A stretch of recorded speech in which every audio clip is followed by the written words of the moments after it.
Assalamualaikum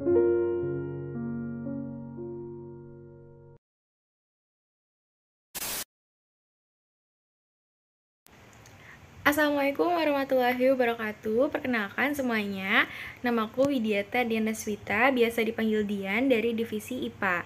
Pada kesempatan ini aku mau ngebahas mengenai panas dan perpindahannya. Oke, disimak ya. Sumber energi panas. Benda yang dapat menghasilkan energi panas disebut sumber energi panas. Sumber energi panas dapat kita jumpai di alam, salah satunya adalah matahari. Matahari merupakan energi panas terbesar. Semua makhluk hidup memerlukan energi panas matahari. Energi panas matahari membantu proses pembuatan makanan pada tumbuhan yang disebut sebagai proses fotosintesis. Makanan yang dihasilkan dari proses fotosintesis menjadi sumber energi bagi makhluk hidup lainnya, termasuk manusia. Energi panas matahari dapat menerangi bumi sehingga udara di bumi menjadi hangat. Dalam kehidupan sehari-hari, energi panas matahari dimanfaatkan dalam berbagai kegiatan manusia. Indra peraba, seperti telapak tangan, tidak dapat menentukan secara tepat derajat panas dan dingin suatu benda. Tangan hanya dapat memperkirakan panas dan dingin suatu benda. Tangan tidak dapat menjelaskan berapa nilai derajat panas atau dinginnya suatu benda. Nah, pernahkah kamu pergi berkemah ke daerah pegunungan? Ketika malam hari saat kamu berkemah di daerah pegunungan, kamu akan merasakan bahwa cuaca di sekitarmu terasa dingin, sehingga kamu memerlukan jaket tebal untuk menghangatkan tubuhmu. Nah, lain hanya dengan penduduk yang tinggal di dataran tinggi nih teman-teman. Nah, mereka tidak memerlukan jaket karena mereka tidak merasakan hawa dingin karena mereka sudah terbiasa dengan hawa tersebut teman-teman. Nah, dalam ilmu pengetahuan alam, untuk menyatakan tingkat panas dinginnya suatu keadaan digunakan suatu besaran yang disebut suhu atau temperatur. Nah, panas atau kalor dan suhu adalah dua hal yang berbeda. Energi panas merupakan salah satu energi yang dapat diterima dan dilepaskan oleh suatu benda. Ketika sebatang logam dipanaskan dalam api, batang logam tersebut mendapatkan energi panas dari api. Energi panas membuat batang logam tersebut menjadi panas. Ketika batang logam tersebut panas, suhunya pun meningkat. Ketika batang logam menjadi dingin, suhunya pun menurun. Suhu adalah besaran yang menyatakan derajat panas suatu benda. Suhu suatu benda menunjukkan tingkat energi panas benda tersebut. Satuan suhu yang digunakan di Indonesia adalah derajat Celcius. Alat untuk mengukurnya yaitu termometer. Satuan panas dinyatakan dalam kalori dan diukur dalam kalorimeter. Tahukah kamu, termometer pertama kali dibuat pada tahun 1592 oleh seorang ilmuwan Italia bernama Galileo Galilei yang menggunakan udara dan air. Pada tahun 1714, ilmuwan Jerman bernama Daniel Gabriel Fahrenheit membuat termometer yang berisi air raksa, dan pada tahun 1742, ilmuwan Swedia bernama Andreas Celsius menemukan termometer yang menggunakan skala ukuran 100. Nah, di Indonesia, termometer yang banyak digunakan yaitu termometer temuan Andreas Celsius, yaitu menggunakan ukuran 0 hingga 100 derajat. Perubahan akibat perubahan suhu. Suhu menunjukkan derajat panas benda. Semakin tinggi suhu suatu benda, semakin panas pula benda tersebut. Suhu menunjukkan energi yang dimiliki oleh suatu benda. Energi panas dapat mengubah benda. Beberapa benda akan mengalami pemuaian. Pemuaian panas adalah perubahan suatu benda yang dapat menjadi bertambah panjang, lebar, luas, ataupun bertambah volumenya karena terkena kalor ataupun panas. Tetapi sebaliknya, benda dapat mengalami penyusutan juga. Nah, penyusutan itu adalah perubahan suatu benda yang menjadi berkurangnya panjang, lebar, dan luas karena terkena suhu dingin. Nah, pemuaian dan penyusutan ini bisa terjadi pada logam, udara, dan air. Berikut ini adalah beberapa contoh pemuaian dan penyusutan benda karena perubahan suhu dalam kehidupan sehari-hari. Perubahan akibat suhu yang pertama yaitu ada pemanasan kaca jendela, lalu kedua ada pemuaian pada sambungan rel kereta, lalu ada ban sepeda motor atau mobil yang meleleh, lalu ada penggunaan termometer. Perpindahan panas atau kalor. Pernahkah kamu membantu ibumu memasak sayur? Tahukah kamu mengapa api kompor dapat memanaskan air dalam panci sehingga sayuran yang ada di dalamnya menjadi matang? Nah, ketika kamu memasak sayuran, panas dari kompor berpindah ke dalam panci. Kemudian panas tersebut berpindah ke dalam air sehingga air menjadi panas dan sayuran yang ada di dalamnya menjadi matang. Peristiwa tersebut membuktikan bahwa panas dapat berpindah.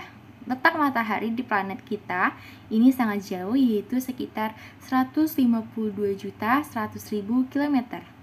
Akan tetapi, panas dari matahari dapat berpindah atau merambat ke planet kita sehingga kita dapat merasakan hangatnya sinar matahari.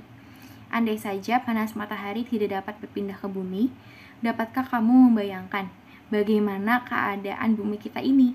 Nah, panas berpindahan dari benda yang bersuhu tinggi ke benda yang bersuhu lebih rendah. Bagaimana panas dapat berpindah?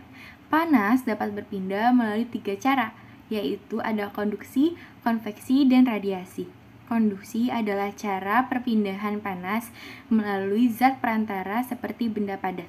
Contohnya konduksi yaitu adalah panci logam yang panas karena diletakkan di atas kompor yang berapi. Lalu ada konveksi. Konveksi adalah perpindahan panas yang dapat disertai dengan perpindahan bagian zat perantaranya. Misalnya, air di dalam panci yang dipanaskan sehingga mendidih. Sedangkan radiasi adalah perpindahan panas dengan pancaran yang tidak membutuhkan zat perantara. Peristiwa radiasi terjadi sehari-hari yaitu adalah sinar matahari yang sampai ke bumi dan menghangatkan udara serta makhluk hidup di bumi. Pindahan kalor secara konduksi.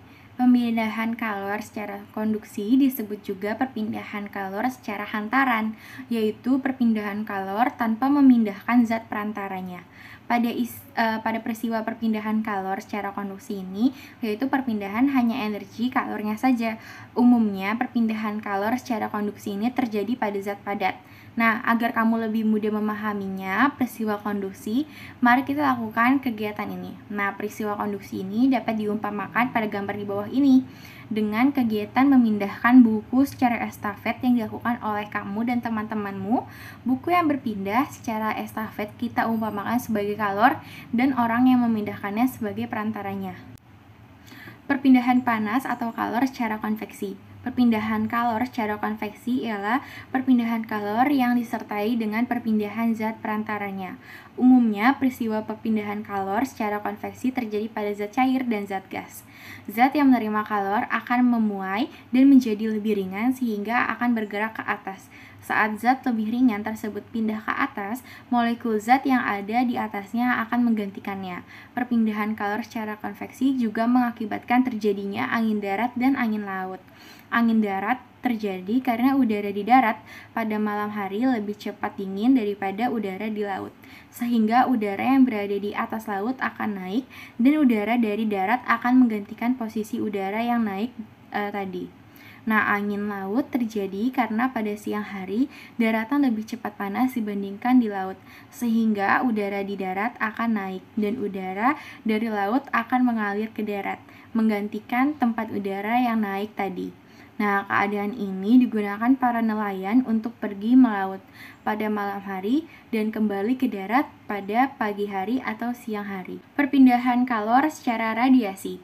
Nah, bagaimana panas matahari dapat sampai ke bumi? Kalor dari panas matahari tidak dapat berpindah secara konduksi, karena udara yang terdapat dalam atmosfer termasuk konduktor yang paling buruk. Kalor dari matahari pun tidak dapat menghantar secara konveksi karena antara matahari dan bumi terdapat ruang hampa yang tidak menghantarkan kalor. Jadi, kalor dari matahari merambat ke bumi tanpa melalui zat perantara.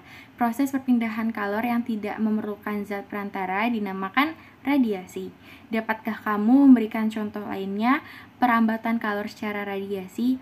Nah, kita buktikan yaitu ketika kamu dan teman-temanmu pergi berkemah ke pegunungan, udara di pegunungan sangat dingin. Untuk menghangatkan badan, kamu perlu membuat api unggun. Nah, panas dari api unggun tersebut sampai ke tubuhmu tanpa melalui zat perantara. Perpindahan panas tersebut dinamakan radiasi. Bahan konduktor dan isolator. Di sekitarmu terdapat banyak benda dengan berbagai macam bahan. Pemilihan bahan didasarkan pada sifat yang dimiliki bahan tersebut. Misalnya, benda yang dapat menghantarkan panas dan benda yang tidak dapat menghantarkan panas. Ada benda yang mempunyai kemampuan menghantarkan panas dan baik. Ada pula benda yang tidak dapat menghantarkan panas. Bahan yang dapat menghantarkan panas dengan baik disebut dengan konduktor. Bahan yang tidak dapat menghantarkan panas disebut dengan isolator.